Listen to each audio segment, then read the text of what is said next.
pension fund for the resident property owners and taxpayers.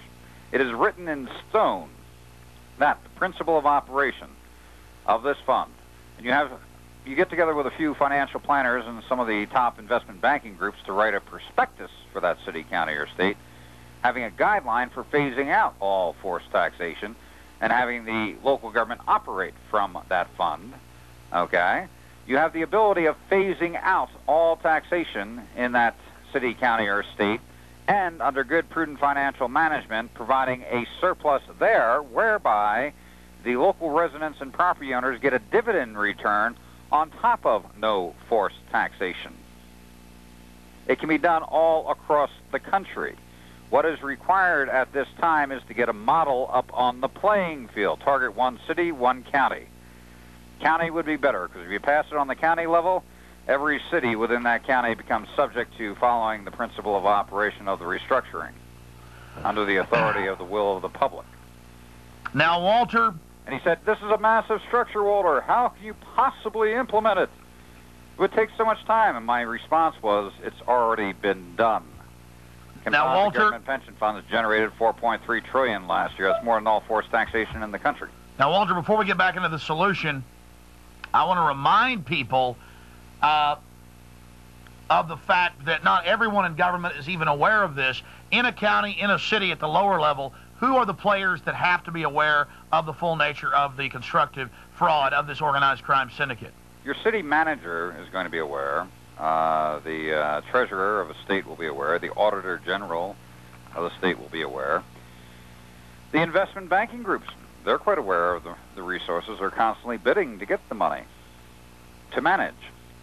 The best place to look is the Auditor General's office. He gets copies of every single report submitted by local government. So if the city of Austin is refusing to give locals a copy of their comprehensive annual financial report saying, what is that? I don't know what that is.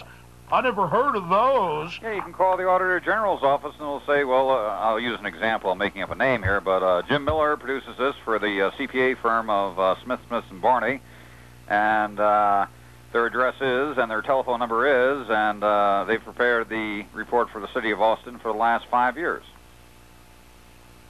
And they'll know exactly who prepares it, where to get a copy, and when you go back to your city and they play dumb, being that you said that, a year and a half ago, I got a call from someone in Pennsylvania. They said, I just spoke to my congressman. I'm good friends with him, and he never heard of this before, but he's going to look into it, and he said he will definitely take some action on this issue as soon as he finds out about it. And, I kind of smiled, and I said, I'm going to put you through on a conference call. I called the mailroom from the Department of Treasury in Pennsylvania that put out the report, and I just basically said, this congressman, he was like about a 4 or 5 term congressman. How long has he been getting the report? Well, he's had it sent to him for the last 8 years. Where did you send it to? We sent it to his office, except for 2 years ago. He was on vacation in the Bahamas, and we sent the report to him in the Bahamas because he wanted to get it while he was on vacation. So here is the congressman saying to his constituent, I never heard of that before. I'm going to have to look into it. And here I confirm to the person that the person's been getting it for 8 years, and in fact specially requested the report to be sent to them in the Bahamas. Now, we're about to get back into the solution. For those that don't know what we're talking about, the budget is one small little thing. What government spends in the services, whether it's checkpoints or stealing your children or cramming Ritalin down their throats or actually paving a road like they're supposed to do. And they say, if you don't give us all your money, you're not going to have the roads paved because we're broke. When in truth, here in Texas in '98, $435 billion cream surplus after everything they'd spent just sitting there. 435. When they cry poverty, saying the road has to be improved, we're going to have a bond issuance of $150 million to pave this road. And I always thought the public was funding that $150 million. When I started looking at the revenue flow, they're using their own investment funds to fund their own bond issuances, locking the public in under more debts. Now, Walter, getting back into solutions, if we had people that could take over a county, and let's say a smaller county that only had, 200 million, 100 million in surplus and investments. How would it work? How would people do it? I mean, if you walked around and gave out prospectuses and showed folks, hey, this is the county's real surplus, Let's vote in good people. Let's get those fraudulent voting machines out of there with our county clerk here in Austin, who's been caught several times doing it, Benedict Dubois. Let's get control of the county. How do you, because the people need to know this is real. They're taking the money. They're taking the money for themselves. How do we get the forced taxation phased out and get dividends, checks every month sent to the people with this tens of trillions of dollars they have in surplus? Let's use a county that has $100 million in surpluses. They have approximately $300 million in venture and enterprise projects, which can be sold back into the private sector. Okay, now we're standing with $400 million. Composite government pension funds, Washington did 23% last year, Oregon 22%. We're talking on about $50, $60 billion. So let's say a nice average rate of return of 15%, conservative figure. Okay? Close to half of what they're really getting. That's $60 million a year on $400 million. Now, say, for example, the county's operating budget right now is $55 million. Okay? And you're generating $60 million. You just satisfied the entire budgetary requirements, which means you can phase out all forced taxation, and there's a $5 million surplus. That you divide among the 120,000 people that live in the county. Correct. And as the fund grows, say, for example, you're coming up with a surplus, you keep a certain amount of your surplus to let it grow. And you can actually get quite a nice little dividend check back if you have prudent financial management within that local government and perform all of the normal functions of government. Forever with conservative investments. And we're standing at a crossroad, Alex. We have a runaway freight train, and if it continues on its current course, we're facing 1,000 years of subserviency and subjugation. 1,000 years.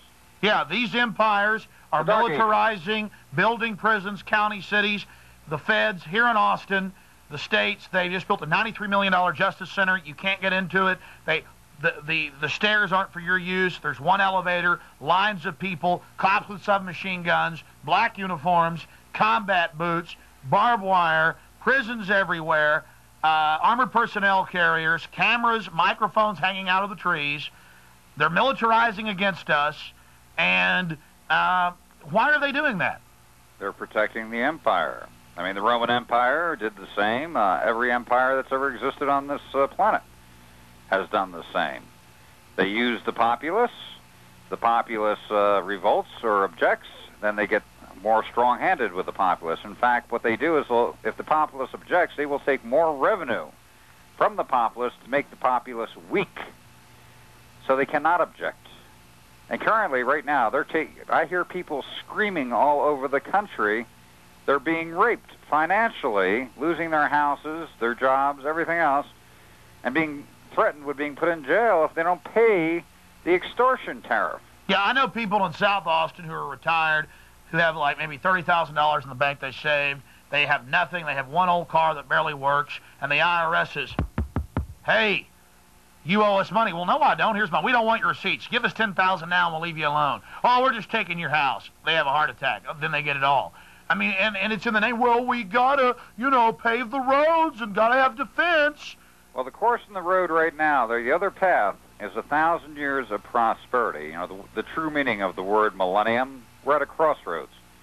We either go into total subjugation or we go into total independence. We're telling you that they didn't have any money. They were telling you that there was a small surplus, and then we had this big phony fight over who would get little bits and pieces out of it. I mean, ladies and gentlemen, they're taking over. They own most of the stock market. They almost own everything. Do a search on the net for CAFR. You'll get the government's own sites everywhere. What is essential at this point in time, Alex, is to get a model up on the playing field. Once the model is up, by example, the game is over. So get a city or county, preferably a county, to do it. Show people taxation phased out in 3 years. Show people with surpluses on top of that. Show them the fraud, that they really own everything, and that we supposedly own this country, and that everybody else will follow suit. If not, we're enslaved. You are the leaders out there. You better take action on this, ladies and gentlemen. It's up to you.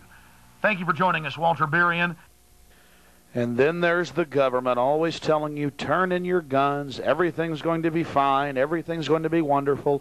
Oh, we had to take those old retired people's home over there in the working class neighborhood. They didn't pay their taxes. Everybody's got to tighten their belt. Well, here is a former Treasury agent, Joe Bannister. In the last 2 years, Mr. Bannister has gone public on national television, in the newspaper.